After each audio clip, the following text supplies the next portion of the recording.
In this video, you're going to get to hear a different viewpoint on Palmer, like you got last game week on Isak. I am going to discuss Chris Wood for the first time this season. I'm going to tell you the best fixtures for attackers and defenders, and the best players to buy in each position. I've got 3 free transfers at my disposal, but none of them will be spent on the double Arsenal defence. Right now I feel content with Raya and Gabriel. Whilst I didn't get a clean sheet, I didn't get a goal from Gabriel that looked like it was on target. I didn't get an assist when he added it onto another player. I got absolutely nothing. This game week they're up against Villa at home. I was quite surprised by this because Villa attack's not bad, but Arsenal have got the second highest clean sheet odds. But then I suppose it's not that surprising when you consider how strong that Arsenal defence is, and they're at the Emirates. Next up in defence is Trent, and I do fancy him this game week. I don't think Brentford away is a difficult fixture. I have elaborated on that in my best captain video, but I'm not going to keep waffling on about it. Just like Arsenal, Liverpool have got a solid defence as well, and Brentford's defensive numbers are very poor. With Trent being an attacking fullback, he might be able to expose that poor defence. Whilst he's blanked in his last 2 matches, he did get 15 points in the match before that, which shows how high his ceiling is for a defender. He also got 0.35 expected goal involvement against Forest away. I still think he's the best defender to own in the game. There's a decent fixture this game week, then it's Ipswich at home, then a double game week, then Wolves at home. I wouldn't want to go for anyone else above him. Speaking of favourable fixtures, Castagne's got one against Leicester away this game week, and if we take a look at the defensive fixture difficulty ratings, Fulham are ranked 3rd on the whole list. With this graphic, I can reiterate how good Trent's fixtures are, and Raya and Gabriel's fixtures aren't too bad either. Spurs have got favourable defensive fixtures, but I wouldn't touch their defence with a barge pole right now.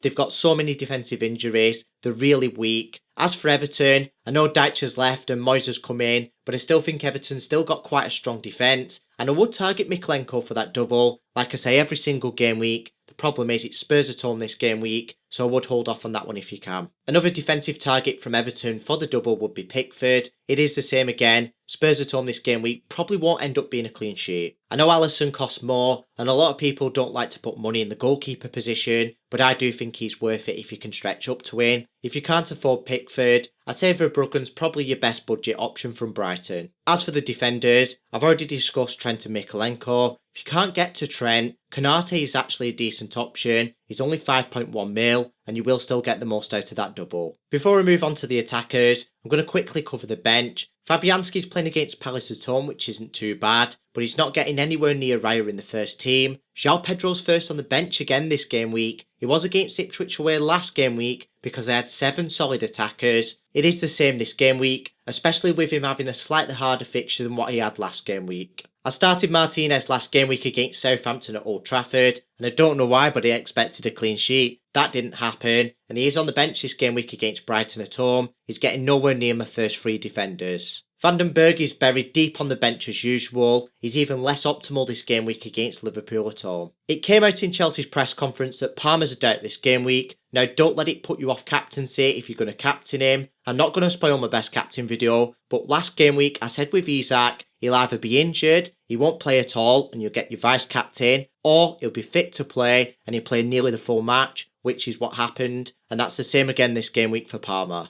If you think about it, when a player's injured, they don't make the bench, especially when it's a quality of Palmer. They wouldn't risk him for a cameo to come on the pitch. They would literally rest him so he doesn't worsen his injury. If it is the other outcome where he's fit to play, why wouldn't he play roughly the full match like he always does as Chelsea's best player? I say this because as soon as Palmer got injured, a lot of people were tweeting out on Twitter, oh, it has to be Salah captain now. But really, does it? You don't have to be put off by a yellow flag. And the same thing happening to Isak last game week is a perfectly timed example. Do you know what? There's not much between Palmer and Salah this game week, so if you just stick your vice captain on Salah, it doesn't matter too much anyway. Gordon hasn't blanked in any of his last 8 full matches. It is a bit of a test this game week. Whilst he's got the home advantage, Bournemouth are quite difficult to break down. He shouldn't have any difficulties next game week though, because that's against Southampton away. Eze is also doing well. He scored 21 points since I bought him 3 game weeks ago. He got himself an assist last game week, and so did SARR, who is actually a doubt this game week. Now if him or Palmer misses out,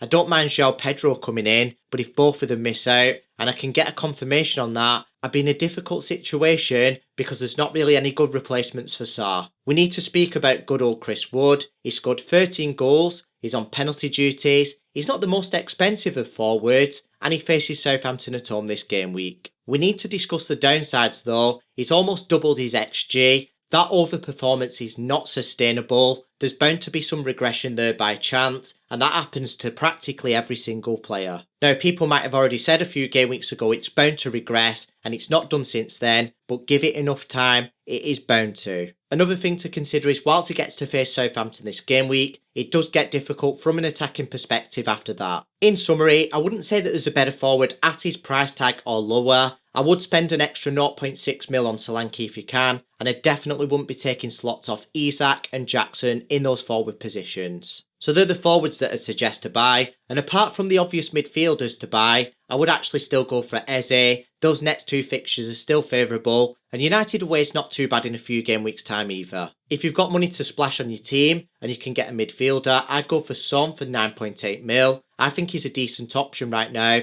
I do prefer him slightly more than Bruno, but he is 1.4 mil more. It's a shame we can't go all in on the attacks of the Merseyside teams. They are the top two for the fixtures from an attacking perspective. They've not got any difficult fixtures. They've got a few easy ones between them, and the double game week is the killer blow right there. You get 4 fixtures in the next 3 game weeks. While Salah's the obvious one out of the lot, there's not really a nailed attacker that looks like they're worthy of bringing in. From Liverpool, the expected minutes are far too risky. From Everton, the same again to be honest with you when it comes to Calvert-Lewin or Beto. And Dyer's got safe expected minutes. He's Everton's best attacker. That doesn't always translate into goals or assists. If Calvert-Lewin's on the pitch, he's on penalty duties. If it's Ndiaye on the pitch without Calvert-Lewin, then he'll probably take them. The problem is David Moyes going to continue to play Calvert-Lewin in the team. We'll have to see about that. And Ndiaye's been playing out of position in a negative way. He's listed as a forward in the game, but playing in midfield, he only gets 4 points for every goal scored, which is a disadvantage. It is easier picking the Liverpool players. Salah and Trent take 2 spots on their own. There's only one left. You could use that on the assistant manager chip. You could also consider using it on Alisson or even Konate. But when it comes to Everton, you've not really got any template players to put in those 3 slots, and you really need to put some thought into it, whether it's worth buying 1, 2 or 3, or even going without any of them. I have discussed Pickford and Mykolenko on the defenders earlier. Now I think McNeil is a good option if he's back before game week 24, but his expected minutes might possibly be risky. I've got the best forward in the game right now up front, which of course is Isak. He scored in all of his last 8 matches. Can he make it 9 this game week against Bournemouth at home? Let's see. He is in the running for captaincy with Palmer and Salah as well. Lastly is Jackson. He's got a favourable fixture against Wolves at home. He's also got a decent one in a couple of game weeks time against West Ham at home as well. Chelsea are ranked 4th in the attack fixture difficulty ratings. I am planning on rolling all 3 of my free transfers this game week. That gives me a better chance of optimising for the double game week and the assistant manager chip. As usual, my final team reveal will be posted on Twitter ahead of the deadline, and make sure you watch the best captain video if you've not already. Like I said, don't be put off by that yellow flag, just like Isak last game week.